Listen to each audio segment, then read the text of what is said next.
The fifth night. When it was the fifth night, her sister said, "Do you finish for us thy story, if thou be not sleepy?"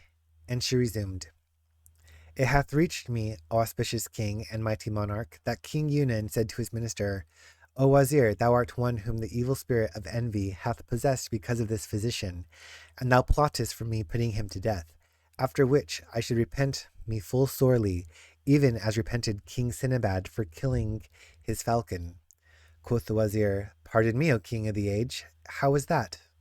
So the king began the story of King Sinibad and his falcon. It is said, but Allah is all-knowing, that there was a king of the kings of Fars, who was fond of pleasuring and diversion, especially coursing and hunting. He had reared a falcon which he carried all night on his fist, and whenever he went a-chasing he took with him this bird, and he bade make for her a golden couplet hung around her neck to give her drink therefrom. One day, as the king was sitting quietly in his palace, behold, the high falconer of the household suddenly addressed him, 'O king of the age, this is indeed a day fit for birding.'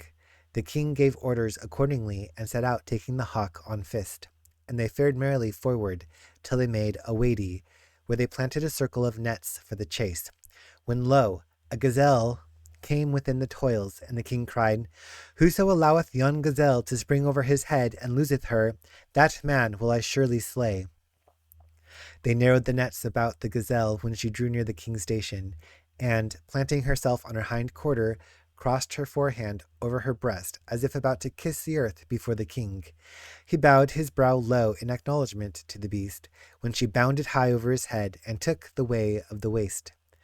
Thereupon the king turned towards his troops, and seeing them winking and pointing at him, he asked, 'O Wazir, what are my men saying?' And the minister answered, 'They say thou didst proclaim that whoso alloweth the gazelle to spring over his head, that man shall be put to death.' Quoth the king, 'Now, by the life of my head, I will follow her up till I bring her back.' So he set off galloping on the gazelle's trail, and gave not over tracking till he reached the foothills of a mountain chain, where the quarry made for a cave. Then the king cast off at it the falcon, which presently caught it up, and, swooping down, drove her talons into its eyes, bewildering and blinding it. And the king drew his mace and struck a blow which rolled the game over. He then dismounted, and after cutting the antelope's throat and flaying the body, hung it to the pommel of his saddle. Now the time was that of the siesta, and the world parched and dry, nor was any water to be found anywhere. And the king thirsted, and his horse also. So he went about searching till he saw a tree dropping water, as it were melted butter, from its boughs. Thereupon the king, who wore gauntlets of skin to guard him against poisons, took the cup from the hawk's neck, and filling it with water set it before the bird. And lo, the falcon struck it with her pounces, and upset the liquid. The king filled it a second time with the dripping drops, thinking his hawk was thirsty, but the bird again struck at the cup with her talons and overturned it. Then the king waxed wroth with the hawk, and filling the cup a third time offered it to his horse, but the hawk upset it with a flirt of wings. Quoth the king, 'Allah confound thee, thou unluckiest of flying things! Thou keepest me from drinking, and thou deprivest thyself also, and the horse.' So he struck the falcon with his sword, and cut off her wing. But the bird raised her head, and said by signs, 'Look at that which hangeth on the tree.' The king lifted up his eyes accordingly, and caught sight of a brood of vipers, whose poisoned drops he mistook for water. Thereupon he repented him of having struck off his falcon's wing, and mounting horse, fared on with the dead gazelle till he arrived at the camp, his starting place. He threw the quarry to the cook, saying, 'Take and broil it,' and sat down on his chair, the falcon being still in his fist, when suddenly the bird gasped and died. Whereupon the king cried out in sorrow and remorse for having slain that falcon which had saved his life. Now this is what occurred in the case of King Sinibad, and I am assured that were I to do as thou desirest, I should repent even as the man who killed his parrot. Quoth the Wazir, 'And how is that?' And the king began to tell the tale of the husband and the parrot. A certain man, and a merchant to boot, had married a fair wife, a woman of perfect beauty and grace, symmetry, and loveliness, of whom he was mad jealous, and who contrived successfully to keep him from travel. At last, an occasion compelling him to leave her, he went to the bird market and bought him for 100 gold pieces a she-parrot, which he set in his house to act as a duenna, expecting her to acquaint him on his return with what had passed during the whole time of his absence. For the bird was kenning and cunning, and never forgot what she had seen and heard. Now his fair wife had fallen in love with the young Turk, who used to visit her, and she feasted him by day and lay with him by night. When the man had made his journey and won his wish, he came home, and, at once causing the parrot to be brought to him, questioned her concerning the conduct of his consort while he was in foreign parts. Quoth she, "Thy wife hath a man friend who passed every night with her during thine absence." Thereupon the husband went to his wife in a violent rage and bashed her with a bashing severe enough to satisfy anybody. The woman, suspecting that one of the slave girls had been tattling to the master, called them together and questioned them upon their oaths, when all swore that they had kept the secret, but that the parrot had not, adding, "And we heard her with our own ears." Upon this the woman bade one of the girls to set a hand mill under the cage and grind therewith, and a second to sprinkle water through the cage roof, and a third to run about right and left, flashing a mirror of bright steel through the livelong night. Next morning, when the husband returned home after being entertained by one of his friends, he bade bring the parrot before him, and asked what had taken place while he was away. "Pardon me, O my master," quoth the bird, "I could neither hear nor see aught by reason of the exceeding murk and the thunder and lightning which lasted throughout the night." As it happened to be summer-tide, the master was astounded, and cried, "But we are now in mid-Tammuz, and this is not the time for rains and storms." "Aye, by Allah," rejoined the bird, "I saw with these eyes what my tongue hath told thee." Upon this the man, not knowing the case nor smoking the plot, waxed exceeding wroth, and holding that his wife had been wrongfully accused, put forth his hand, and pulling the parrot from her cage, dashed her upon the ground with such force that he killed her on the spot. Some days afterwards, one of his slave girls confessed to him the whole truth, yet would he not believe it till he saw the young Turk, his wife's lover, coming out of her chamber, when he bared his blade, and slew him by a blow on the back of the neck, and he did the same by the adulteress, and thus the twain, laden with mortal sin, went straightways to eternal fire. Then the merchant knew that the parrot had told him the truth, and all she had seen, and he mourned grievously for her loss, when mourning availed him not. The minister, hearing the words of King Unan, rejoined, "O monarch, high in dignity, and what harm have I done him, or what evil have I seen from him that I should compass his death? I would not do this thing, save to serve thee, and soon shalt thou sight that it is right. And if thou accept my advice, thou shalt be saved, otherwise thou shalt be destroyed, even as a certain wazir who acted treacherously by the young prince." Asked the king, "How is that?" And the minister thus began the tale of the prince and the ogress. A certain king, who had a son overmuch given to hunting and coursing, ordered one of his wazirs to be in attendance upon him, whithersoever he might wend. One day the youth set out for the chase, accompanied by his father's minister, and as they jogged on together, a big wild beast came in sight. Cried the wazir to the king's son, "Up and at yon noble quarry." So the prince followed it until he was lost to every eye, and the chase got away from him in the waste, whereby he was confused, and he knew not which way to turn. When lo, a damsel appeared ahead, and she was in tears. The king's son asked, "Who art thou?" And she answered, "I am daughter to a king among the kings of Hind, and I was traveling with a caravan in the desert when drowsiness overcame me, and I fell from my beast unwittingly, whereby I am cut off from my people and sore bewildered." The prince, hearing these words, pitied her case, and, mounting her on his horse's crupper, travelled until he passed by an old ruin, when the damsel said to him, "O my master, I wish to obey a call of nature." He therefore set her down at the ruin, where she delayed so long that the king's son thought she was only wasting time. So he followed her without her knowledge, and behold, she was a gula, a wicked ogress, who was saying to her brood, O my children, this day I bring you a fine, fat youth for dinner. Whereto they answered, Bring him quick to us, O our mother, that we may browse upon him our bellies full. The prince, hearing their talk, made sure of death, and his side muscles quivered in fear for his life. So he turned away, and was about to fly.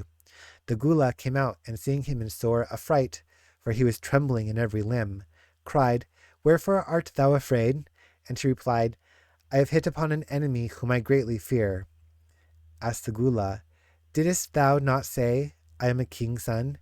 And he answered, Even so. Then quoth she, Why dost not give thine enemy something of money, and so satisfy him? Quoth he, He will not be satisfied with my purse, but only with my life. I mortally fear him, and am a man under oppression. She replied, If thou be so distressed as thou deemst, ask aid against him from Allah, who will surely protect thee from his ill-doing, and from the evil wherefore thou art afraid. Then the prince raised his eyes heavenwards, and cried, O thou who answerest the necessitous, when he calleth upon thee, and dispellest his distress, O my God, grant me victory over my foe, and turn him from me, for thou over all things art almighty. The gula, hearing his prayer, turned away from him, and the prince returned to his father, and told him the tale of the wazir, whereupon the king summoned the minister to his presence, and then there slew him. Thou likewise, O king, if thou continue to trust this leech, shall be made to die the worst of deaths. He verily thou madest much of, and whom thou entreatest as an intimate, will work thy destruction. Seest thou not how he healed the disease from outside thy body by something grasped in thy hand? Be not assured that he will not destroy thee by something held in like manner. Replied King Yunan, Thou hast spoken sooth, O wazir. It may be well as thou hintest, O my well-advising minister, and belike this sage hath come as a spy, searching to put me to death. For assuredly if he cured me by something he held in my hand, he can kill me by something given to me to smell. Then asked King Yunan, O minister, what must be done with him? And the wazir answered, Send after him this very instant, and summon him to thy presence. And when he shall come, strike him across the neck, and thou shalt rid thyself of him and his wickedness, and deceive him ere he can deceive thee. Thou hast again spoken sooth, O wazir, said the king, and sent one to call the sage, who came in joyful mood, for he knew not who had appointed for him the compassionate, as a certain poet saith by way of illustration. O thou who fearest fate, confiding fair, trust all to him who built the world and wait. What faith saith, be, perforce must be, my lord, and safe art thou from the undecreed of fate. As Duban the physician entered, he addressed the king in these lines. And fail I of my thanks to thee, nor thank thee day by day, for whom composed I prose and verse, for whom my say and lay. Thou lavished thy generous gifts ere they were craved by me. Thou lavished thy boons unsought sans pretext or delay. How shall I stint my praise of thee? How shall I cease to laud the grace of thee in secrecy and paintest display? Nay, I will thank thy benefits, for I thy favours lie, light on my thought and tongue, though heavy on my back they weigh. And he said further, on the same theme, Turn thee from grief, nor care a jot, commit thy need to fate and lot, enjoy thy present passing well, and let the past be clean forgot. For whatso haply seemeth worst, shall work thy weal as Allah wot. Allah shall do whate'er he wills, and in his will oppose him not. And further still, to the all-wise subtle one, trust worldly things, rest thee from all whereto the worldling clings. Learn wisely well, naught cometh by thy will, but e'en as willeth Allah, King of kings. And lastly, gladsome and gay, forget thine every grief, for full often grief the wisest hearts outwar. Thought is but folly in the feebly slave, shun it, and be so saved evermore. Said the king for sole return, Knowest thou why I've summoned thee? And the sage replied, Allah most highest alone kenneth hidden things. But the king rejoined, I summoned thee only to take thy life and utterly destroy thee. Duban the wise wondered at this strange address with exceeding wonder, and asked, O king, and wherefore wouldest thou slay me? And what ill have I done thee? And the king answered, Men tell me thou art a spy sent hither with intent to slay me, and lo, I will kill thee ere I be killed by thee. And he called to his sworder, and said, Strike me off the head of this traitor, and deliver us from his evil practices. Quoth the sage, Spare me, and Allah will spare thee. Slay me not, or Allah shall slay thee. And he repeated to him these very words, Even as I to thee, O Ifrit, and yet thou wouldst not let me go, being bent upon my death. King Yunan only rejoined, I shall not be safe without slaying thee, for as thou headest me by something held in hand, so I am not secure against thy killing me by something given me to smell or otherwise. Said the physician, This then, O king, is thy requital and reward. Thou returnest only evil for good. The king replied, There is no help for it. Die thou must, and without delay. Now when the physician was certified that the king would slay him without waiting, he wept and regretted the good he had done to other than the good, as one has said on the subject. Of wit and wisdom is my Numa bear, whose sire in wisdom all the wits outstrippeth. Man may not tread on mud or dust or clay, save by good sense, else trippeth he and slippeth. Hereupon the sworder stepped forward and bound the sage Duban's eyes and bared his blade, saying to the king, By thy leave. While the physician wept and cried, Spare me, and Allah will spare thee. Slay me not, or Allah shall slay thee, and began repeating, I was kind, and escaped not. They were cruel, and escaped, and my kindness only led me to ruination hall. If I live, I'll ne'er be kind. If I die, then I'll be damned. Who follow me, and curses their kindliness befall. Is this, continued Duban, the return I meet from thee? Thou givest me sums, but crocodile boon. Quoth the king, What is the tale of the crocodile? And quoth the physician, Impossible for me to tell it in this my state. Allah upon thee, spare me, as thou hopest Allah shall spare thee. And he wept with exceeding weeping. Then one of the king's favourites stood up and said, O king, grant me the blood of this physician.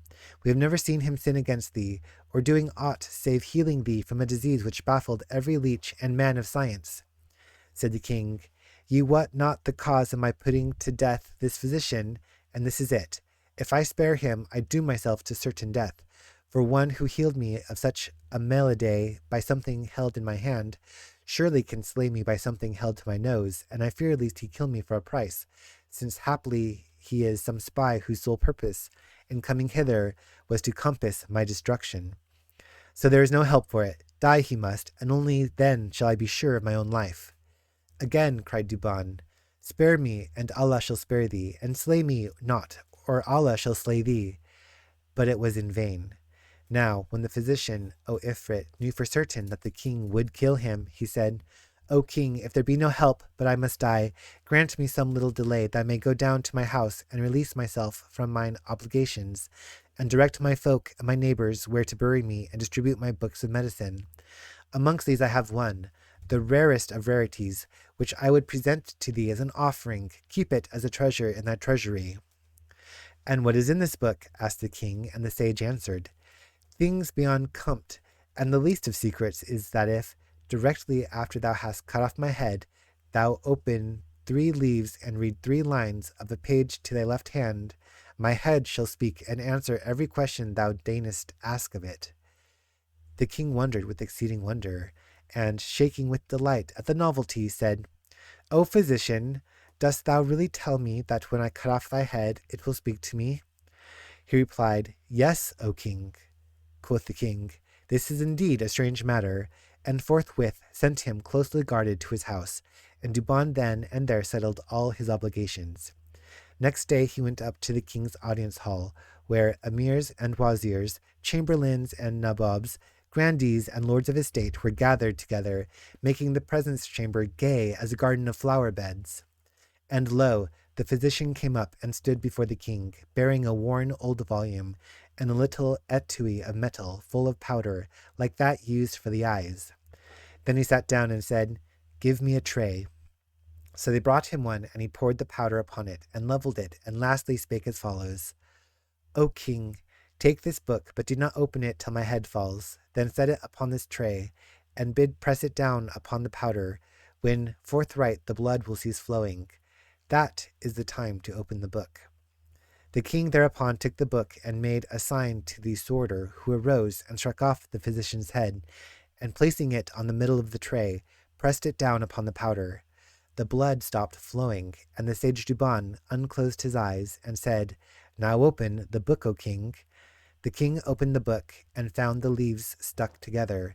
So he put his finger to his mouth, and by moistening it, he easily turned over the first leaf, and in like way the second, and the third, each leaf opening with more trouble.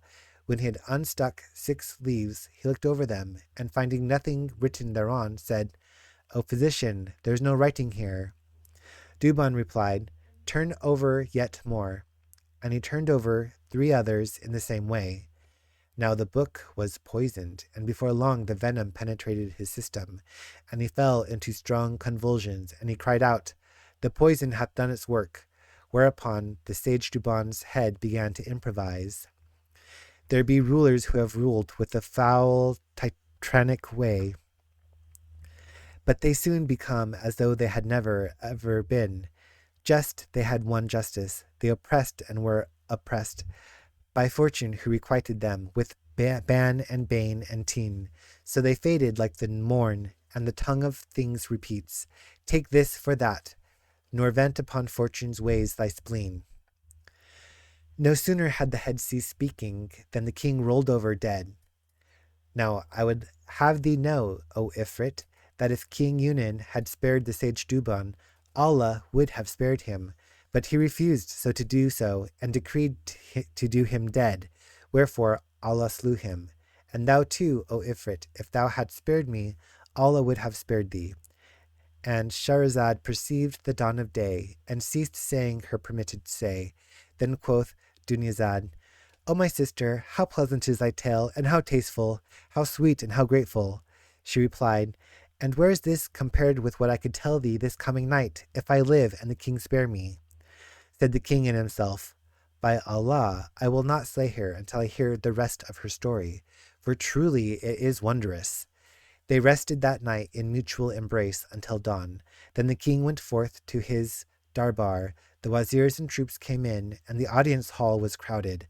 So the king gave orders, and judged, and appointed, and deposed, and bade, and forbade the rest of that day. When the court broke up, King Shahryar entered his palace on the 6th night. Thank you for following along as I read from 1001 Nights. If you made it to the end, please like and subscribe. Thank you very much. See you in the next chapter. Bye.